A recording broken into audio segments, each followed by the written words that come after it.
Maraming salamat, Vicky. Ang ilang natutukhang lumilipat lang daw ng pwesto para magbenta ng droga ayon sa pulisya. Ang isang drug suspect nga na matagal na raw pinaghahanap sa Marikina at Laguna sa Taguig na dakip. Aktual yang tinutukan ni Emil Sumangil, exclusive.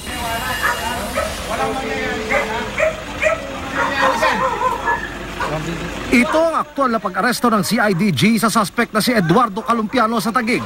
May karapatan ka manahimik, ha? Hindi po yan nalaman na. Umalis ka dyan. Matagal na raw wanted si Calumpiano sa Marikina at Laguna dahil sa kasong may kinalaman sa illegal na droga. Aside from the actual anti-drug operation na ginagawa natin dito sa Maynila, yung ating pagtugis ay pinapalakas din natin.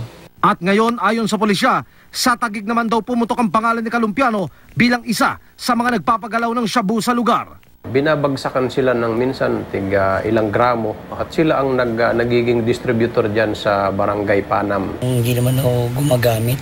Okay. Hindi naman din po ako nagtutulak. Okay. Ang nangyari po sa akin, may kaso akong dating 20 years na po lumipas. Pagkatapos maaresto si Calumpiano, gumalaw muli ang CIDG para sa isang buy-bust operation.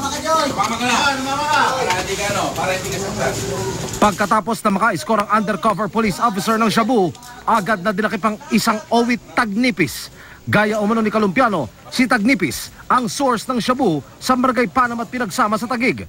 Panawagan ng pulisya sa mga opisyal ng barangay, i-monitor ang mga bagong lipat sa kanilang mga nasasakupan dahil ang mga natutokhang daw na hindi pa rin nagbago, lumilipat na ng pwesto para magbenta ng iligal na droga. Emil Sumangil, nakatutok, 24 oras.